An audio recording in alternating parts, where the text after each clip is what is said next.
네, 제가 빌립보서를 나누려고 그랬는데 우리 김건호 전사님께서 3부 예배 때 골로새서를 시작하셔가지고 괜히 잘못했다가 KOP 당할 것 같아가지고 제가 시편으로 잠깐 좀 옮겨왔습니다. 오늘은 시편 1편 말씀입니다. 20편, 23편 1절 말씀 같이 나눌 수 있도록 하겠습니다. 몇 년 전에 한국에서 뭐 일간지에서 한국 사람들을 대상으로 해서 설문조사를 했습니다. 당신의 일상에서 가장 많이 받는 스트레스가 무엇입니까? 뭐가 나왔을까요? 한국 분들이 가장 많이 스트레스 받는 게 두 가지가 나왔습니다. 하나는 외모라고 이야기를 했고요. 또 하나는 성격이라고 이야기를 했습니다. 한국 분들이 외모에 대한 관심이 많죠. 뭐 어느 나라를 가도 한국 분들보다 옷을 잘 입는 나라는 흔치 않은 것 같습니다. 그냥 거리가 패션쇼 장이라고 한 CNN 기자의 그 글처럼 골목마다 제가 오늘 저 칼럼에도 트와이스에 대해서 예쁜 애 옆에 예쁜 애라고 썼는데 가는 곳마다 사실은 예쁜 애 옆에 잘생긴 애, 그 옆에 더 예쁜 애 이렇게 있으니까 우리가 받는 외모에 대한 스트레스가 사실 많을 수밖에 없죠. 한 집사님이 저에게 전에 그런 말씀을 하신 적이 있어요. 김도환 목사는 너무 날카롭게 생기셨다. 이게 맞죠? 제 눈이 굉장히 날카로워요. 이게 가까이서 보시면 제가 굉장히 날카로운 눈입니다. 말씀드렸습니다. 맞습니다. 제가 날카로운데 그래도 그나마 예수님 믿고 이게 좀 부드러워진 겁니다. 그 말씀드렸어요. 집에 와서 아내에게 이야기를 했더니 아내가 아는 사람 다 안다고 얘기하더라고요.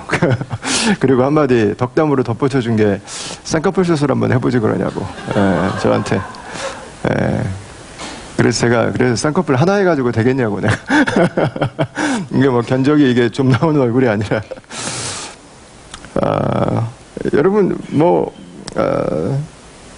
외모 하나만 몰두해서 봐도 사실은 걱정할 게 참 많죠. 마음에 안 드는 게 많죠. 염려가 많아져요. 하루하루 살아가면서 사실 염려하지 않아도 되는 것들에 대한 염려들이 많아집니다. 걱정이 많아지고 불안이 많아지죠. 저는 이 시편 23편 말씀이 현대인들에게 어떤 의미가 있을까? 현대인들은 스트레스에 과다하게 노출되어 있습니다. 그리고 그 증상으로 나타나는 것은 과도한 염려입니다. 염려하지 않아도 될 것들까지도 우리는 너무 세세하게 디테일하게 많은 것들을 염려하고 살아가고 있죠. 그 염려에는 세 가지 특징이 있습니다. 첫 번째는 문제 해결에 아무런 도움이 되지 않습니다. 염려를 한 일주일 했더니 문제가 해결됐다 이런 분 계세요 혹시? 밤잠 못 자고 염려했더니 이런 분 계세요? 없어요. 염려는 현실에 도움이 되지 않습니다. 과거를 바꾸지 않아요. 과거도 못 바꾸고 미래의 대책도 안 돼요. 염려는 그냥 오늘을 파괴시킬 뿐이에요. 그게 염려가 하는 일이죠. 두 번째, 염려는 합리적이지 않습니다. 그게 왜냐면 과장해서 생각하거든요. 염려는 더 복잡하게 생각해요. 더 크게 생각해요. 그래서 조금만 벗어나서 보면 이게 아무것도 아닌데 그거를 너무 크게 부풀려서 생각을 하는 거죠. 그러니까 인간관계에서 우리가 말을 잘못할 때도 있고 실수할 때도 있고 행동을 잘못할 때도 있습니다. 근데 이제 꼬리에 꼬리를 무는 거죠. 그 사람이 나를 어떻게 생각했을까? 얼마나 마음이 힘들었을까? 다른 사람들이 그 얘기를 듣고 나를 너무 에티켓이 없다고 생각하지 않았을까? 나를 다 비웃고 있지 않았을까? 이게 이 꼬리에 꼬리를 물고 들어갑니다. 근데 여러분 다 바빠요. 내가 한마디 그거 이렇게 며칠 묵상하면서 그렇게 그 사람에 대해서 생각할 만큼 사람들 그렇게 여유롭지 않아요. 그렇게 신경 안 쓰고 살아요, 그거. 나만 그 안에 들어가 있는 거죠. 나만. 세 번째는 스트레스와 염려는 건강하지 않아요. 건강을 해치죠. 건강을 파괴시킵니다. 그 염려가 많으면 몸에 구멍이 많이 생깁니다. 위에도 빵꾸가 나고 장에도 빵꾸가 나고 구멍이 숭숭 뚫리기 시작합니다. 그리고 굳어갑니다. 간도 굳고 혈관도 굳고 계속 굳어가요. 그러니까 염려가 우리에게 주는 것들은 좋은 것들은 별로 없어요. 안 좋은 것들이죠. 한 가지 재밌는 것은 하나님이 지으신 피조물 중에 염려를 하는 것은 유독 인간이라는 것입니다. 식물이나 동물은 필요한 이상의 염려를 하지 않습니다. 내가 지금 맞닥뜨려서 염려해야 될 것 이상의 염려를 하고 살지 않습니다. 그 이상의 스트레스를 받지 않아요. 염려는 인간만 해요. 우리만 더 크게 포장을 하고 우리만 더 크게 불안을 느끼면서 불행을 느끼면서 건강을 내치면서 살아가죠. 이 염려가 그렇게 될 수밖에 없는 게 영어로 염려하다 걱정하다가 anxiety입니다. 이게 의학 용어에서 나왔습니다. 질식사라는 단어에서 나와서 질식사하다. 염려는 나를 질식시키고 있는 거예요. 내가 염려에 몰두하고 있다.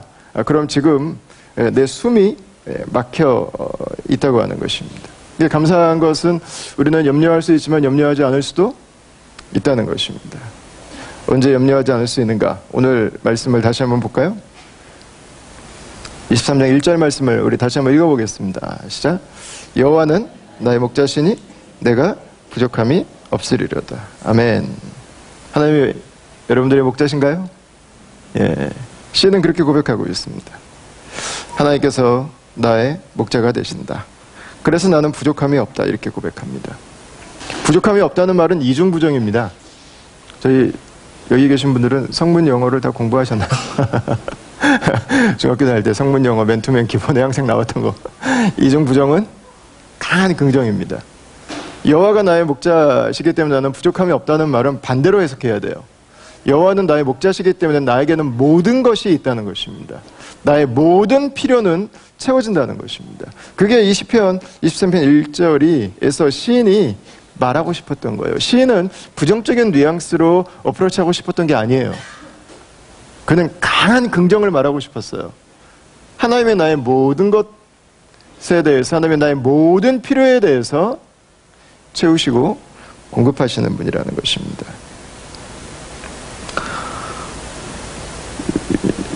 여기서 한 가지 우리가 좀 생각해 봐야 되는 것은 하나님께서는 우리가 원하는 모든 것을 주시는 것은 아니라는 것입니다. 하나님은 우리에게 필요한 모든 것을 주시는 분입니다. 예를 들어 저희 집에 예를 들면 저희 아이들이 원하는 것은, 저희 아이들이 좋아하는 것은 정해져 있습니다. 오후 2시까지 자는 거, 팀템을 하루에 한 2봉지씩 먹는 거, 제한받지 않고 게임을 마음껏 하는 거, 아침과 저녁에 양치하지 않는 거, 형이든 동생이든 관계없이 넉다운 시켜서 내가 이기는 거, 안 씻는 거, 침대에서 종일 뛰는 거. 여러분, 그게 아이들 원하는 거예요. 아이들 원하는 거. 그냥 좀 뛰게 놔두면 안 되냐고. 오늘 안 닦고, 이빨 안 닦고 자면 안 되냐고. 여러분, 아이들이 원하는 삶을 계속 격려해주면 어떻게 될까요? 그래, 네가 원하는 거 다 해줄게. 가장 먼저 이빨이 썩겠죠. 예, 이빨이 새까맣게 썩겠죠. 다 빠지고. 음식을 못 먹으니까 영양 결핍이 오겠죠. 씻지 않으니까 냄새가 나겠죠. 밖에 나가서 친구들을 사귀기가 어렵겠죠. 혼자 계속 집안에서 게임만 해야 되니까 오타쿠가 되겠죠. 방 안에 갇혀가지고. 여러분, 그 아이가 원하는 것만을 만약에 준다고 생각하면은요, 하나님께서 우리가 원하는 모든 것만 주신다고 한다면 그 말의 의미는 하나님은 당신의 인생이 폐기처분되기를 원하신다는 거예요. 하나님은 우리가 원하는 것만 다 주지 않으세요. 하나님은 우리에게 필요한 걸 주세요. 필요한 거. 우리에게 있어야 할 것. 잘 먹어야죠. 양치 세수 잘해야죠. 운동도 해야죠. 친구들 사귀어야죠. 양보하는 거 배워야죠. 배려하는 법도 배워야죠. 용서하는 법도 배워야죠. 먼저 내가 나서는 것도 배워야죠. 포기하는 법도 배워야죠. 여러분, 그래야 내 삶이 건강하게 자라갈 수 있죠. 여러분, 그러나 이 모든 것들을 우리가 이렇게 원하는 건 아니에요. 포기하는 거 원하는 분 계세요? 아무도 없어요. 누가 원해요, 그거를. 예. 여러분, 먹기 싫은 거 없는 사람이 누가 있습니까? 다 있죠. 그러니까 하나님은 우리가 원하는 것을 다 주신다고 말씀하지 않습니다. 우리가 만약에 원하는 대로 다 주시면 이 세상에 존재하는 모든 자동차들은 다 황금으로 변할 거예요, 아마. 황금차. 요즘 이스트우드에 황금차 한 대 지나다니는데 혹시 보셨는지 모르겠어요. 황금 색깔로 칠해. 우리의 옷장이 아마 집 한 채씩은 다 필요할 거예요.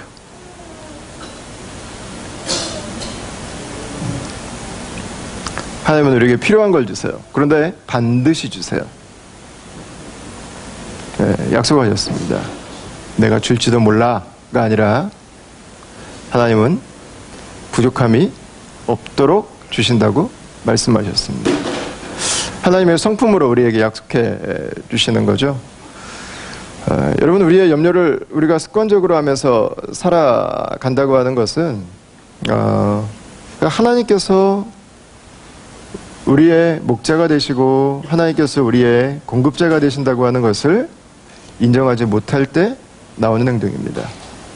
우리가 하나님의 성품을 이해하고 우리가 우리 아버지께서 어떤 분이신지를 배우게 된다면 그분의 공급과 그분의 보호와 그분의 인도와 그분이 우리의 문제를 고쳐주시는 분이라고 하는 것을 우리가 신뢰하고 있다면 여러분, 우리의 염려의 많은 부분들은 없어져 버릴 것입니다. 우리가 그 하나님을 알고 있음에도 불구하고 계속해서 염려가 우리의 인생을 지배한다면 그것은 하나님을 사기꾼으로 만들거나 그것은 하나님을 무능한 분으로 만들면서 살아가는 것이죠. 그래서 하나님은 염려를 싫어하세요. 하나님은 하나님 백성 자녀들에게 염려를 권면하신 적이 없습니다. 오히려 염려하지 말라고 말씀하시죠. 염려는 하나님을 신뢰하는 것과 반대말입니다. 하나님의 약속을 받아들이지 않는 것이기 때문에 그렇습니다. 어떻게 해야 될까요? 자, 첫 번째는 예수님을 나의 주로 영접하는 것이 필요합니다. 하나님은 나의 목자가 되십니다. 하나님은 우리의 목자가 되시는 분입니다. 그러나 하나님께서 나의 목자가 되시기까지 그분의 공급하심은 나에게서는 그분의 인도하심은 내 삶에서는 멀 수밖에 없습니다. 그분이 우리의 목자라면 언제 우리가 그분의 양이 되겠습니까? 그분의 우리 안으로 들어갈 때죠. 여러분, 언제 우리가 그분의 우리 안으로 들어갑니까? 요한복음에서 예수님께서 말씀하셨어요. 나는 선한 목자라. 내가 내 양을 알고 양도 나를 아는 것이. 27절입니다. 내 양은 내 음성을 들으며 나는 저희를 알며 저희는 나를 따르느니라 말씀하셨습니다. 여러분, 예수님은 요한복음에서 자신을 양의 문이라고 하셨어요. 양의 문. 무슨 얘기예요? 하나님께서 목자가 되시는 그 울타리로 들어가는 문이 예수님이라고 하신 것입니다. 언제 여호와께서 우리의 목자가 되실 수 있습니까? 예수님을 영접할 때입니다. 요한복음은 그걸 이렇게 표현한 거예요. 예수님의 음성을 듣는다. 예수님을 안다. 그리고 예수님을 따른다. 이렇게 표현한 거예요. 예수님이 누구신지를 알고 그분의 음성을 듣고 그분을 따르는 것입니다. 그때 하나님께서 다스리시는 가운데로 우리가 들어가는 것입니다. 그분의 말씀을 우리가 비로소 듣기 시작하는 것입니다. 그분의 인도하심을 비로소 따라 살기 시작하는 것입니다. 그때부터 우리는 염려를 내려놓을 수 있습니다. 염려는 내가 나를 다 조정하려고 하는 거잖아요. 염려는 내가 나를 다 컨트롤하려고 하는 것입니다. 염려는 내가 모든 상황을 다 움직이려고 하는 것입니다. 염려는 내가 하나님께서 하셔야 될 일을 대신하려고 하는 것에서 나오는 것입니다. 여러분, 그것은 죄의 산물이에요. 그러다 보니까 우리 마음속에는 이 염려하는 사람들의 마음의 전제에는 뭐가 있습니까? 두려움이 있습니다. 두려움. 내가 내 인생을, 내가 이 상황을 다 끌어가야 되는데 나에게 그 능력이 안 돼요. 여러분, 이건 죄의 습성입니다. 죄는 하나님을 거절하죠. 내가 모든 것을 주장하고 내가 모든 것을 컨트롤하고 내가 장악하고 한 가지 한 가지들을 움직일 수 있어야 된다고 생각합니다. 그러나 현실은 그렇지 않거든요. 그래서 두려움이 있는 거예요. 나는 못하니까. 해야 하는데 안 되니까. 두려움은 어디서 오는 것입니까? 우리 나의 연약함에서부터 오는 것입니다. 여러분, 우리가 할 일은 예수님을 알고 그분의 말씀을 듣고 그분을 따르는 것입니다. 그리고 예수님을 따른다고 하는 것은 내가 불완전하다고 하는 것을 인정하는 것입니다. 나는 다 할 수 없다고 하는 것을 인정하는 것입니다. 나는 부족하다고 하는 것을 인정하는 것입니다. 내 능력은 한계가 있다고 하는 것을 고백하는 것입니다. 여러분, 그 의미들이 담겨 있는 게 뭐예요? 나는 죄인이라는 거예요.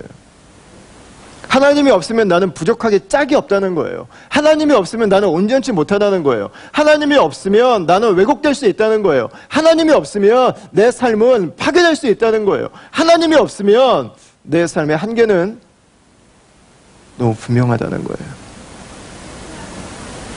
그래서 내 삶에 하나님이 필요합니다. 내 삶에 하나님의 도우심이 있어야 합니다. 여러분, 어떻게 그 하나님의 도우심 안으로 나아갈 수 있습니까? 언제 그 하나님의 손길을 의지하는 삶이 시작됩니까? 예수님을 영접하는 것입니다. 예수님을 믿을 때 우리가 하나님의 자녀가 되기 때문에 그렇습니다. 여러분, 하나님은 우리에게 강요하지 않습니다. 멱살 잡고 너 네가 네 인생 그렇게 끌어갈래? 너 내 밑으로 들어올래? 하나님은 우리에게 강요하지 않습니다. 하나님은 우리에게 생각하게 하세요. 그리고 비교해 보게 하세요. 그리고 선택하게 하세요. 계속해서 나를 예배하며 살아갈지, 세상을 예배하며 살아갈지, 그러면서 두려워하고 염려할지, 아니면 하나님께 굴복하고 그분의 다스리신 가운데, 그분이 나에게 주시는 공급하신 가운데서 살아갈지. 여러분, 부모가 자녀에게 필요한 것을 잘 아는 것처럼 하나님은 우리에게 필요한 것을 잘 아시는 분입니다. 우리가 예수님을 믿으면 하나님께서 우리를 다스리기 시작하시기 때문에 우리는 염려로부터 자유케 될 수 있습니다. 혹시 이 가운데서 아직 예수님을 영접하지 않으신 분이 계시다면 꼭 예수님 영접하시길 바랍니다. 여러분들의 인생에 예수님을 만나는 것보다 더 큰 변화는 없을 것입니다. 두 번째는 하나님의 말씀의 인도를 따라 살아가는 것입니다. 하나님의 말씀을 따르지 않는 것은 너무 많은 가능성들 중에서 확률을 따라서 선택하는 것입니다. 그러나 말씀을 따라 살아가는 것은 하나님께서 우리에게 주신 길을 따라서 가는 것입니다. 하나님의 뜻을 알기가 너무 어렵습니다. 여러분, 왜 어려울까요? 성경에 너무 분명하게 얘기하신 것들이 많아요. 알 수 없는 거, 이렇게 애매모호한 것들을 막 이렇게 찾아내서 막 순종하려고 애쓸 필요가 없어요. 하나님이 성경에 보면 명확하게 말씀하신 것들이 있습니다. 정확하게 말씀하신 것들이 있습니다. 하나님만을 사랑하라든가, 거짓을 사랑하지 말라든가, 진실하라든가, 형제를 용납하라든가, 부모를 공경하라든가, 기뻐하라든가, 감사하라든가. 여러분, 우리 성경에 보면은요, 하나님께서 정확하게 말씀하신 게 너무 많아요. 모르는 거, 애매한 거, 어려운 거 다 따라 살서 할 필요가 없습니다. 이미 일단 정확하게 말씀하신 것부터 따라가면 됩니다. 그러면 대로를 향해서 우리의 삶이 나아가게 되어 있습니다. 그렇지 않으면 그 많은 샛길과 오솔길 사이를 오늘도 어디로 가야 될지를 헤매면서 살아갈 수밖에 없죠. 저는 너무 바빠가지고 성경 읽고 성경에 대해서 배울 시간이 없는데요. 여러분, 시간이 없지는 않을 거예요. 그죠? 네. 우리가 원하는 게 있으면 우리는 할 수 있는 시간을 만들 수 있거든요.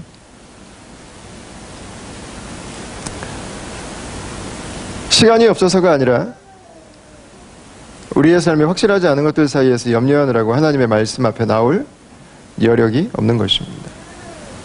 디모데후서에서 이렇게 기록합니다. 성경에 대해서 같이 한번 읽어볼까요? 자, 시작.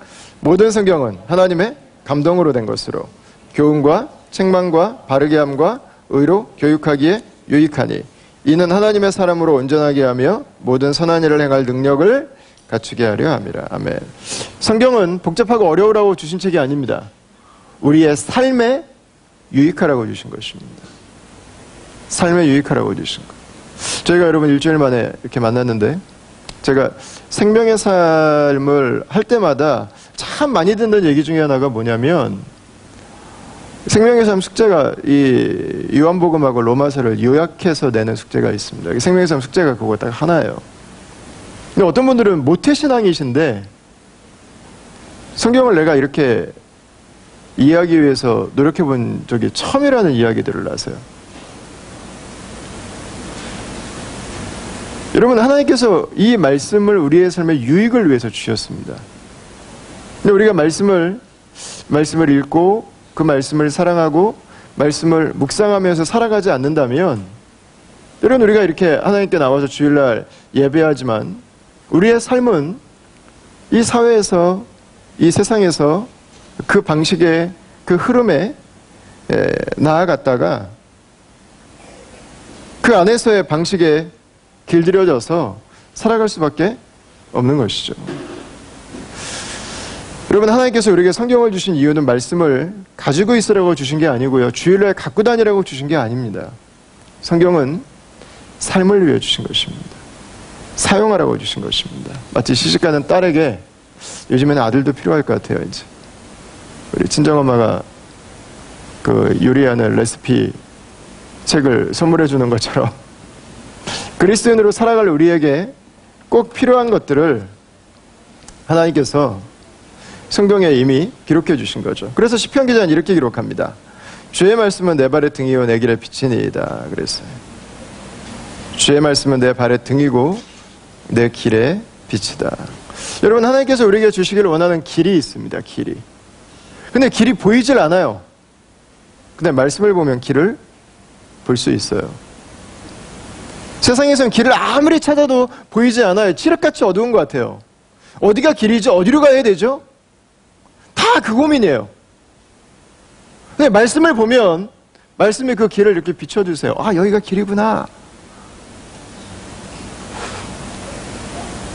여러분, 인생에 길이 없지 않아요. 빛이 없는 거예요. 하나님께서 우리를 인도하시는 방향이 없는 게 아니에요. 나침반이 상실된 거죠. 여러분, 성경은 그런 것입니다. 그래서 우리가 예수님을 영접하고 우리가 하나님의 자녀가 되어서 우리의 세상에서 어떤 방식으로 살아갈까, 이 너무 많은 가능성들 안에서 계속해서 염려의 길을 열어둘 필요가 없습니다. 말씀을 따라 살기 시작하면, 이 방향이 맞고 이 길이 맞다면 여러분, 우리의 너무 많은 염려들은 사라질 거예요. 하나님께서 우리에게 인도해 주시는 그 길로 가는 순간. 자, 마지막 세 번째는 기도하는 것입니다. 기도하는 것. 혼자 걱정하지 않고 그것을 가지고 가서 하나님께 상의하는 것입니다. 우리가 왜 그럴 때가 있습니다. 나 혼자 고민할 때는 답이 나오지 않았는데 또 비슷한 또래들끼리 모여가지고 아무리 얘기해도 답이 안 나왔는데 어떤 그 분야의 전문가를 만나서 이야기를 몇 마디 나눴는데, 아니면 인생의 선배님을 만나서 이야기를 몇 마디 나눴는데 그 고민들이 눈 녹듯이 사라져버릴 때가 있습니다. 여러분, 하나님은 우리 인생의 최고의 컨설턴트십니다. 그분은 우리의 인생을 지으신 분입니다. 그분은 우리의 인생을 계획하신 분입니다. 그분은 우리의 인생이 무엇을 향해야 될지를 항상 가장 온전하게 알고 계신 분입니다. 여러분, 그래서 하나님은 하나님께로 나아가기를 원하세요. 여러분, 기도하십시오. 이 말은 염려하지 말라는 말이에요. 염려하는 우리에게 왜 기도를 말씀하셨을까요? 기도하십시오의 반대말은 염려하십시오예요.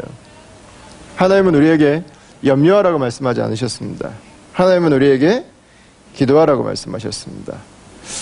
여러분, 기도할 수 있게 되길 바랍니다.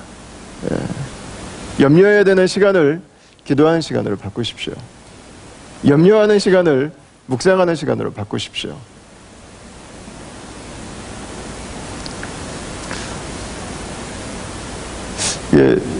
기도에 대해서 같이 나누다 보면 어떤 분들은 기도를 함부로 하면 안 될 것 같은 좀 부담감이 있으신가 봐요.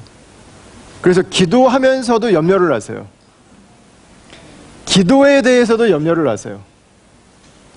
여러분, 그럴 필요 없어요.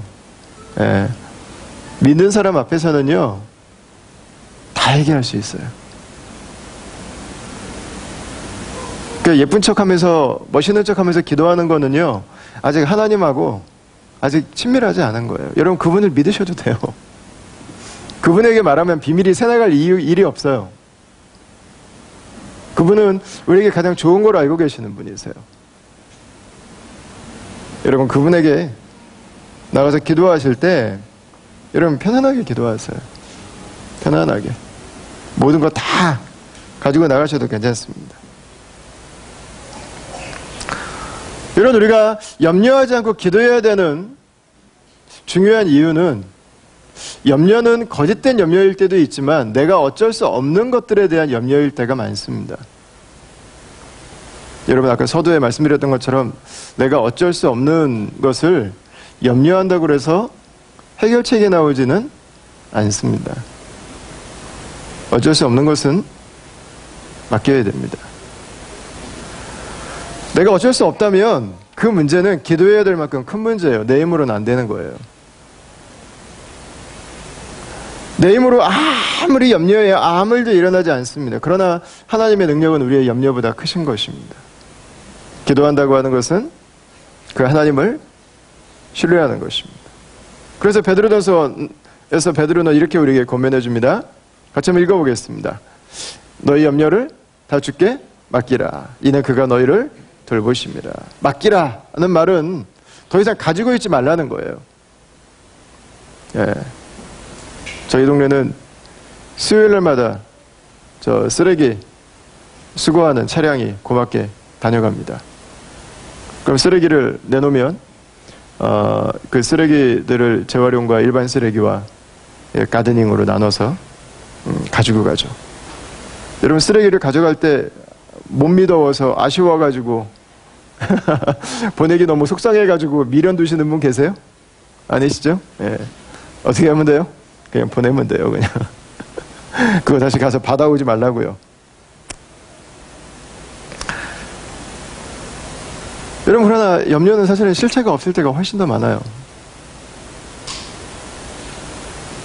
미국의 그 국가 기상청에서 발표를 했습니다.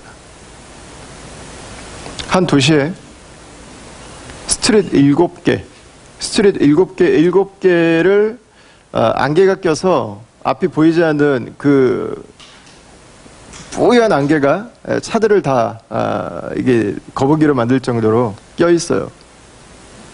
여러분, 굉장한 양의 안개가 꼈잖아요. 스트릿 7개면. 근데 그 스트릿 7개에 껴 있는 물들을 다 합쳐봐야 물 한 컵이래요. 합치면 별거 아니에요.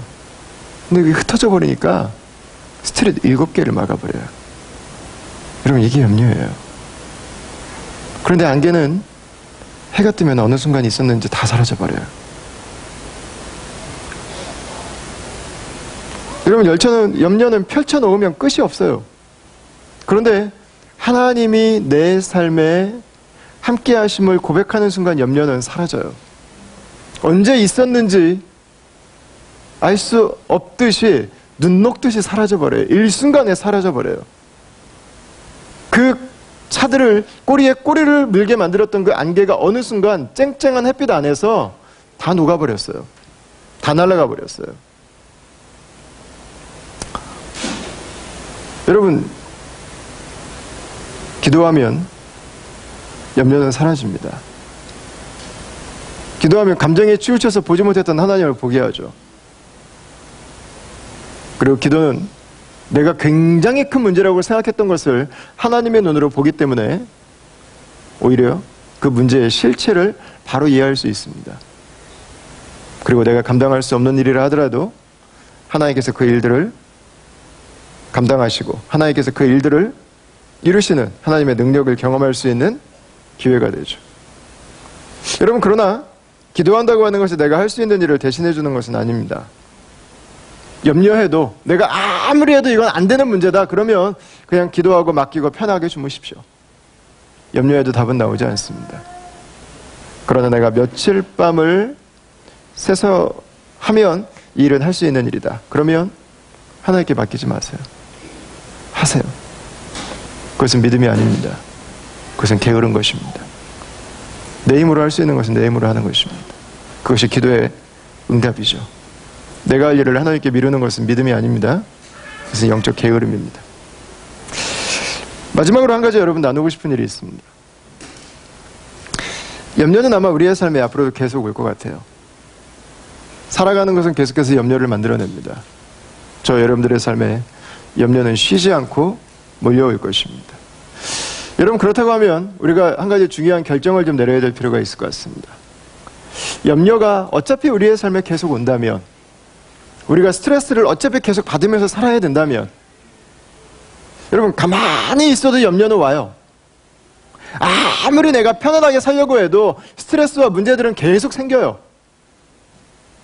그 가장 착한데 가장 어리석은 기대는 내 인생에 아무 일이 생기지 않는 것입니다. 무대책으로 살아가는 거예요. 무대책으로 살아가는 거. 스트레스와 염려는 계속 찾아오게 돼 있어요. 문제는 계속 터지게 돼 있어요. 일은 계속 일어나게 돼 있어요.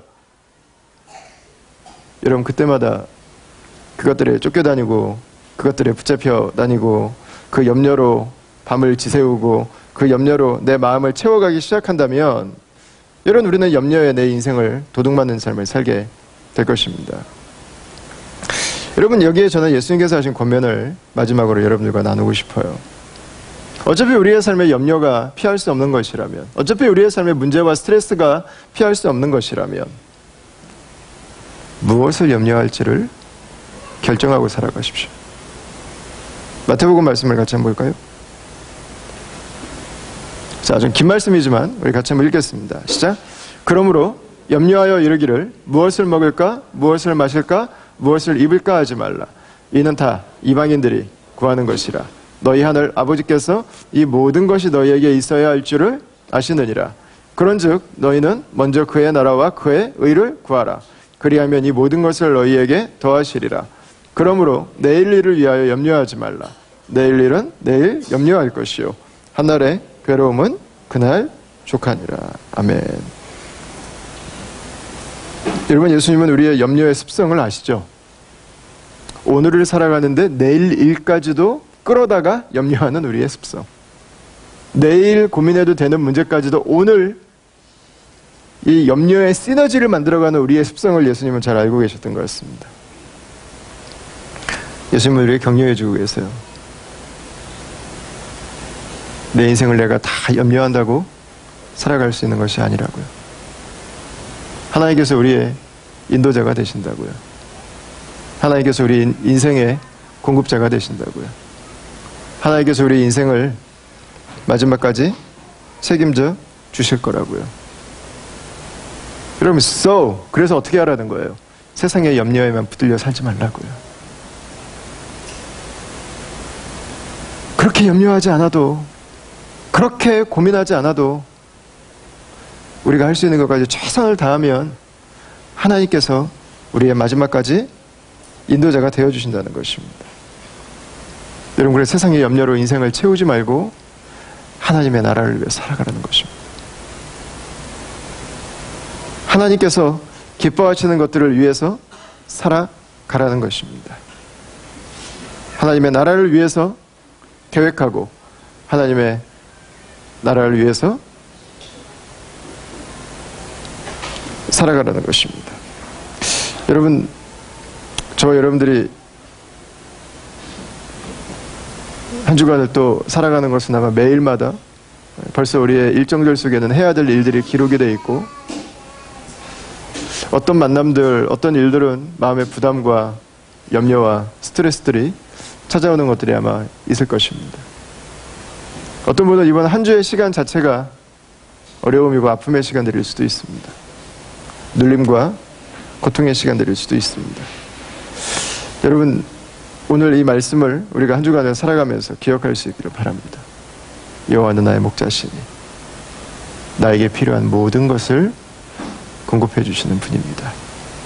여러분, 하나님을 신뢰함으로, 그분을 사랑함으로, 그분의 공급하심을 기대함으로 한 주도 염려의 삶이 아니라 스트레스에 내 인생을 굴복시키지 않고 하나님께서 우리에게 주신 삶을 믿음으로 나아가는 그런 다음의 가족들이 될 수 있기를 주의 이름으로 축복합니다.